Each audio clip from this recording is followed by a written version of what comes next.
Assalamualaikum warahmatullahi wabarakatuh. Waalaikumsalam warahmatullahi wabarakatuh. Terima kasih Bapak Ibu untuk kehadirannya pada hari ini dalam rangka disiplinasi budaya positif yang nantinya akan disampaikan oleh CDP kita Bu Azizah. Perlu kami sampaikan berikut susunan acaranya.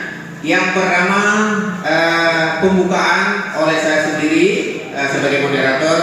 Yang kedua kata sambutan oleh Bapak Kepala Sekolah SMP Negeri 1 Indrajaya. Yang ketiga pemaparan budaya positif oleh CGP kita yaitu Ibu Azizah, dan yang terakhir penutup. Untuk selanjutnya pembukaan oleh saya sudah. Kemudian kita meminta kepada Bapak Kepala Sekolah agar dapat memberikan sepatah dua kata tentang sambutan ini. Terima kasih. Untuk sementara Bapak Kepala Sekolah kami persilakan. Assalamualaikum warahmatullahi wabarakatuh. Alhamdulillahirabbil alamin wassalatu wassalamu ala asyrofil anbiya'i wal mursalin wa ala alihi washabbihi ajma'in. Bapak Ibu yang para peserta yang telah hadir, dan istimewa pada guru CGP yang telah mengadakan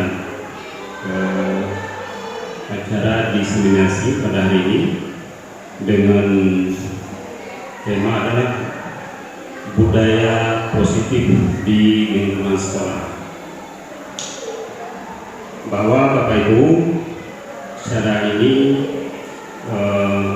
kita berharap semoga bermanfaat bagi kita semua. Nah, dalam keseharian kita sudah melaksanakan apa yang namanya budaya positif. Nah, namun dengan acara yang diadakan pada hari ini kita berharap semakin mantap ya, dengan kerjasama, kolaborasi di antara kita semua, sehingga apa yang disampaikan terlaksana dapat diaplikasikan di dalam kehidupan sehari-hari.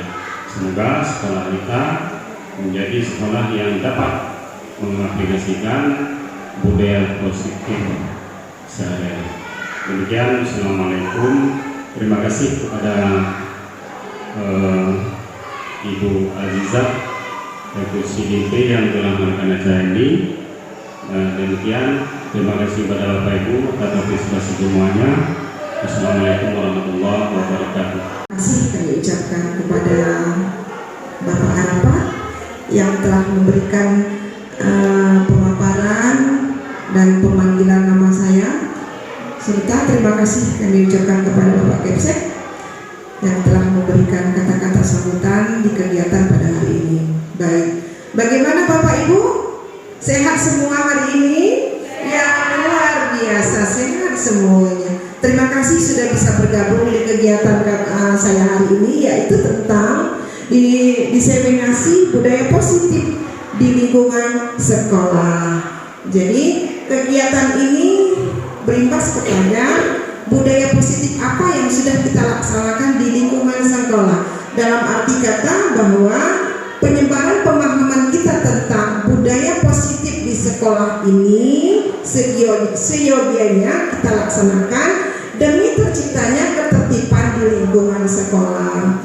Jadi konsep-konsep inti budaya positif ini ada 8 ya Bapak Ibu ya, yaitu perubahan paradigma belajar, motivasi perilaku manusia, disiplin positif, posisi kontrol guru, nilai-nilai kebajikan, keyakinan kelas, kebutuhan dasar manusia, dan segitiga restitusi. Jadi kegiatan-kegiatan inilah yang akan kita terapkan di lingkungan sekolah kita masing-masing.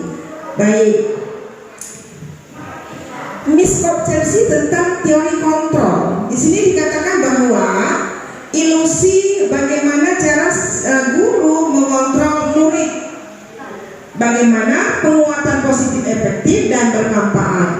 Ilusi bagaimana kritik membuat rasa bersalah mampu menguatkan karakter peserta didik, serta orang dewasa berhak memaksa atas segala permasalahan yang terjadi pada siswa.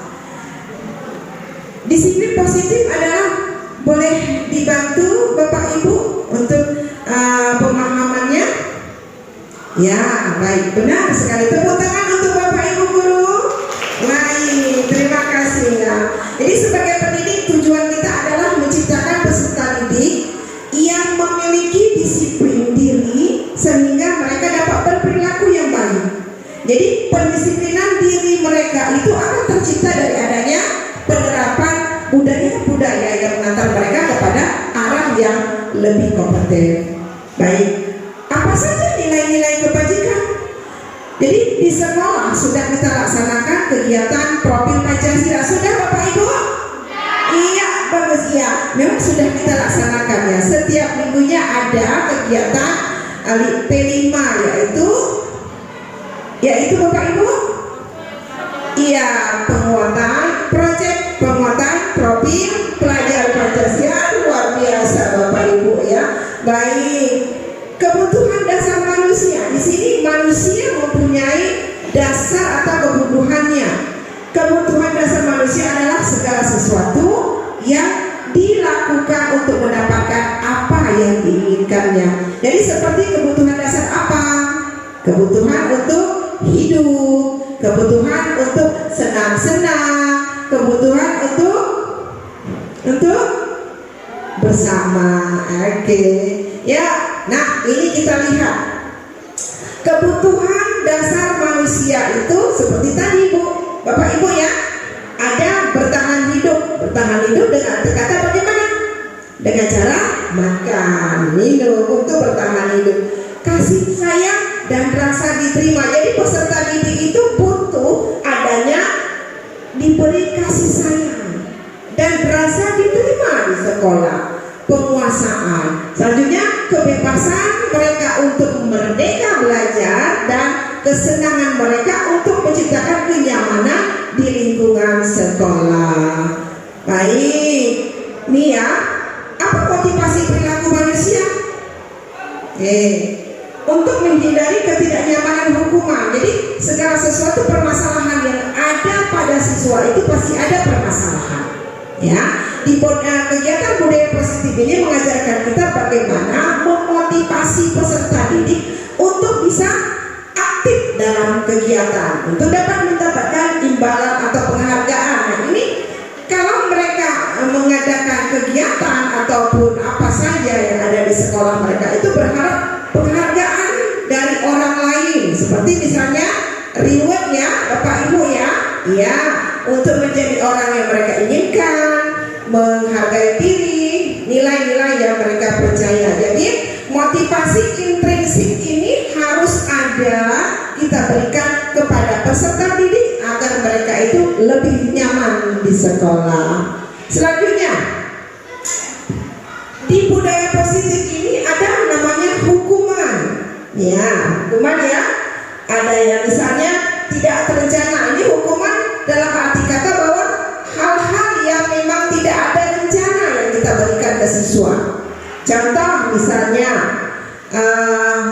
anak-anak tiba-tiba selalu atau tiba-tiba hadir ke sekolah itu tidak ada aturan, selalu terlambat.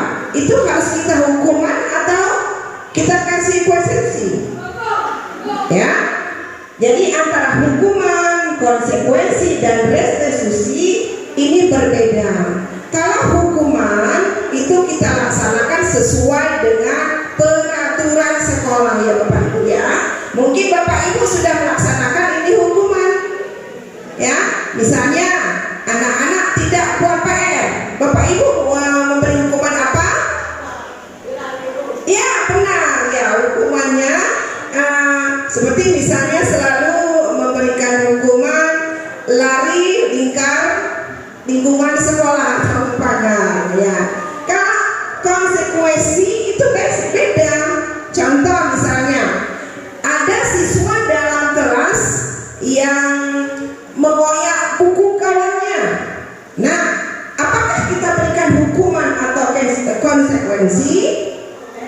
Nah, itu konsekuensi yang akan kita berikan kepada siswa dengan catatan bagaimana mereka itu kita ajak untuk mencatat kembali pelajaran kawannya yang sudah dikoyak buku oleh rekannya.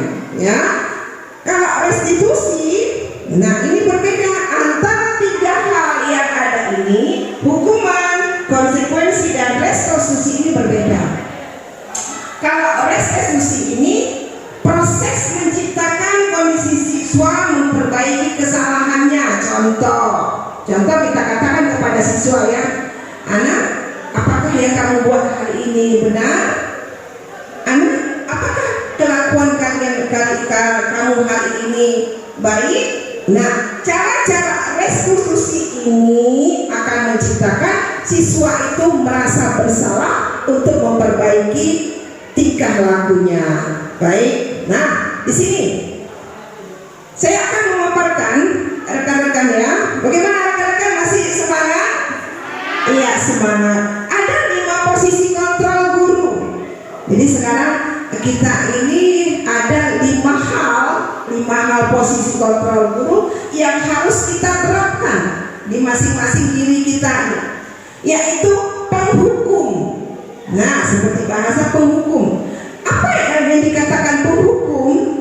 Setiap kesalahan siswa itu langsung kita hukum. Contoh, siswa yang terlambat datang ke sekolah, kita hukum bersih WC misalnya, ataupun push up misalnya. Itu dengan kategori penghukum. Kita hukum dia sesuai dengan perbuatannya yang melanggar peraturan. Yang selanjutnya, anak pembuat merasa bersalah. Di sini kita diajak untuk dapat mengajak peserta didik merasa apapun yang dilakukannya itu supaya merasa salah. Nah, jadi anak-anak itu merasa diriku ini ternyata salah ya apa yang aku buat hari ini. Kita tanya sama siswa misalnya Sauna ataupun Nurlaini, ya, benarkah yang kamu lakukan hari ini? Anak-anak pasti akan menjawab, salah Bu. Yang benar seperti apa?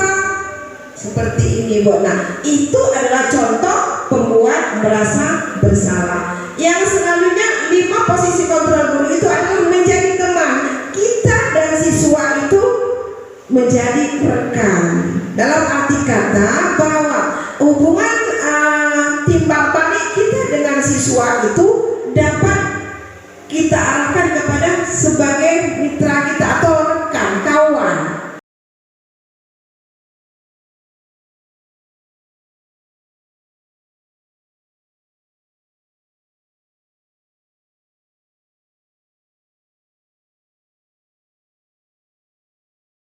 Baik, rekan-rekan ibu yang saya hormati, ini contoh ya, penerapan 5 posisi kontrol kasus siswa tidak memakai atribut lengkap saat upacara. Bisa dibaca 5 posisi kontrol guru sebagai teman. Boleh Ibu? Contoh penerapan 5 posisi kontrol guru. Khusus siswa tidak memakai atribut lengkap saat upacara bendera. Ayo dong, ikut aturan sekolah. Tolong bantu ibu atau bapak ya sekali ini. Ya sudah, tidak apa-apa. Lain kali jangan sampai berbuat seperti itu lagi ya. Oke, itu adalah contoh penerapan posisi kontrol guru sebagai teman. Terima kasih ya Ibu Hani, luar biasa Ibu sudah membacakannya ya Ibu. Terima kasih Ibu ya. Mungkin Ibu akan saya akan meminta Ibu ya, siapa Ibu untuk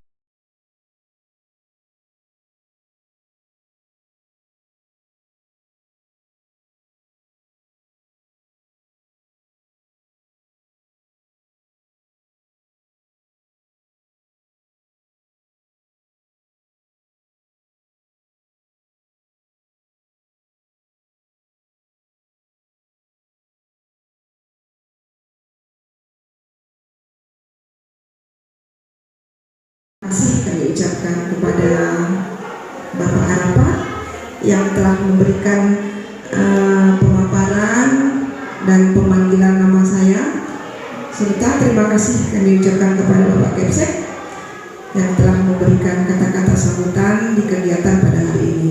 Baik, bagaimana Bapak Ibu? Sehat semua hari ini? Yang luar biasa, sehat semuanya. Terima kasih sudah bisa bergabung di kegiatan saya hari ini, yaitu tentang diseminasi budaya positif di lingkungan sekolah. Jadi kegiatan ini berimbas kepada budaya positif apa yang sudah kita laksanakan di lingkungan sekolah. Dalam arti kata bahwa penyebaran pemahaman kita tentang budaya positif di sekolah ini seyogianya kita laksanakan demi terciptanya ketertiban di lingkungan sekolah.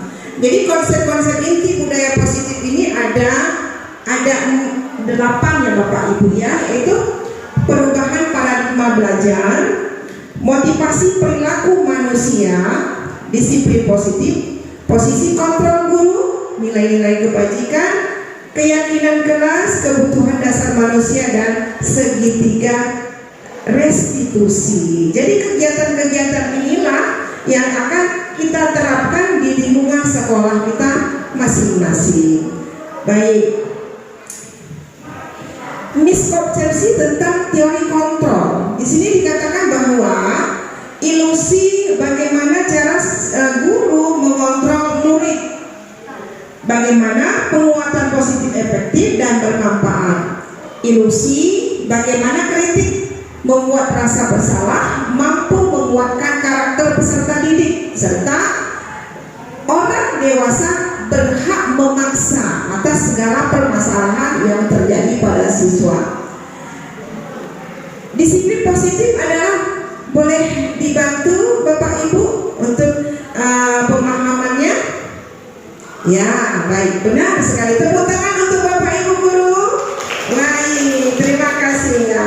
Jadi sebagai pendidik tujuan kita adalah menciptakan peserta didik yang memiliki disiplin diri sehingga mereka dapat berperilaku yang baik. Jadi pendisiplinan diri mereka itu akan tercipta dari adanya penerapan budaya-budaya yang mengantar mereka kepada arah yang lebih kompeten. Baik, apa saja nilai-nilai kebajikan?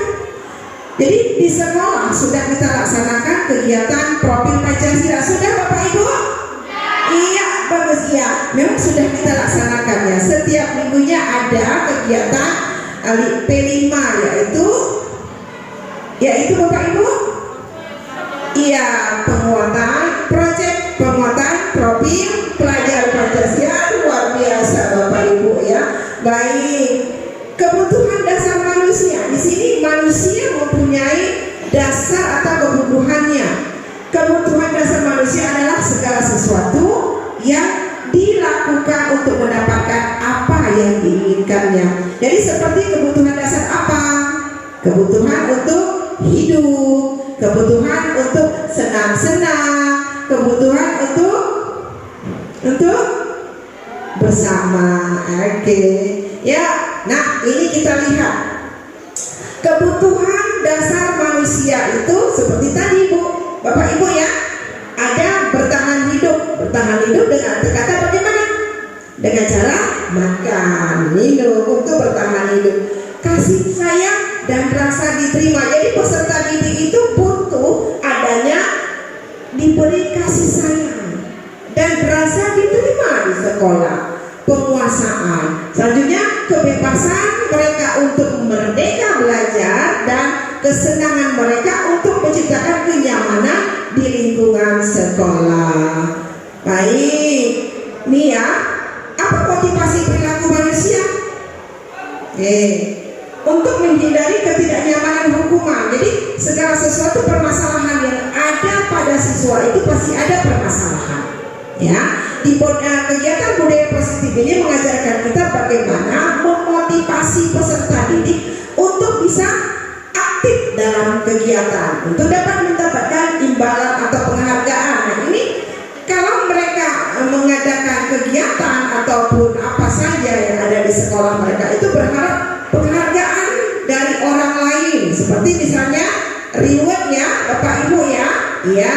untuk menjadi orang yang mereka inginkan, menghargai diri, nilai-nilai yang mereka percaya. Jadi motivasi intrinsik ini harus ada kita berikan kepada peserta didik agar mereka itu lebih nyaman di sekolah. Selanjutnya, di budaya positif ini ada namanya hukuman. Ya, hukuman ya. Ada yang misalnya tidak terencana. Ini hukuman dalam arti kata bahwa hal-hal yang memang tidak ada rencana yang kita berikan ke siswa. Contoh misalnya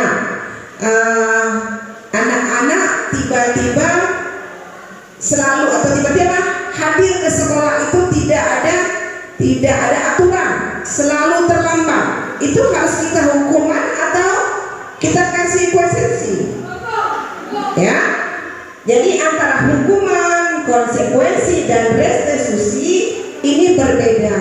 Kalau hukuman itu kita laksanakan sesuai dengan peraturan sekolah ya Bapak Ibu ya. Mungkin Bapak Ibu sudah melaksanakan ini hukuman. Ya, misalnya anak-anak tidak buat PR. Bapak Ibu memberi hukuman apa? Ya, benar ya, hukumannya seperti misalnya selalu memberikan hukuman lari lingkar lingkungan sekolah atau pagar ya. Kalau konsekuensi itu beda. Contoh misalnya ada siswa dalam kelas yang mengoyak buku kawannya. Nah, apakah kita berikan hukuman atau konsekuensi?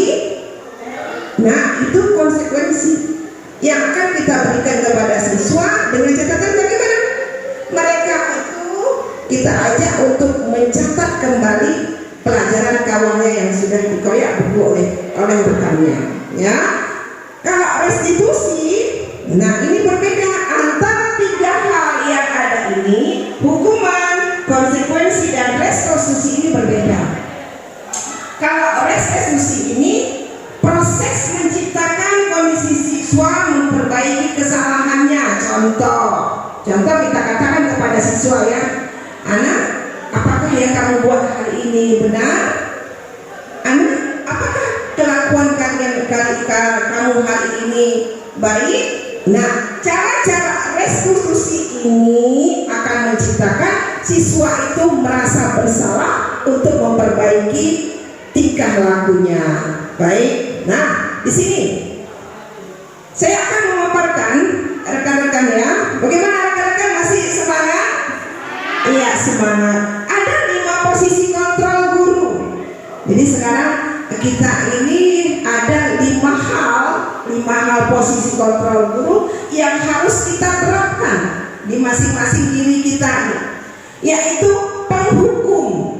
Nah, seperti bahasa penghukum. Apa yang dikatakan penghukum?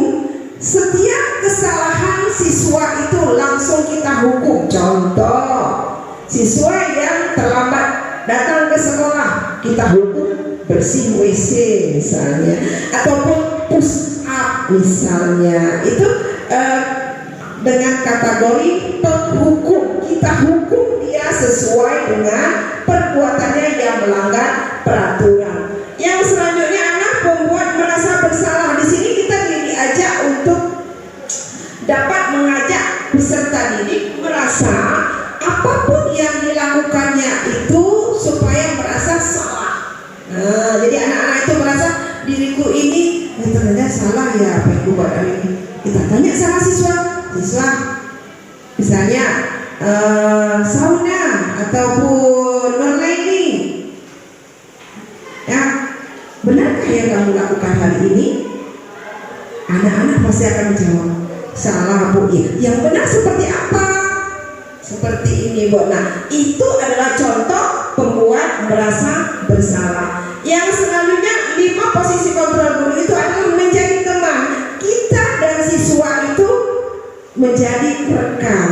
Dalam arti kata bahwa hubungan timbal balik kita dengan siswa itu dapat kita arahkan kepada sebagai mitra kita atau rekan, kawan. Demikian Bapak Ibu kegiatan kita pada hari ini tentang diseminasi budaya positif yang tadi telah disampaikan oleh CGP kita Ibu Azizah. Kami berharap apa yang telah disampaikan oleh beliau dapat kita manfaatkan dalam kehidupan kita sehari-hari di sekolah ini bersama anak kita. Demikian yang dapat kami sampaikan. Saya selaku pembawa acara berharap mohon maaf atas segala kesilapan. Saya akhiri billahi taufiq wal hidayah. Assalamualaikum warahmatullahi wabarakatuh.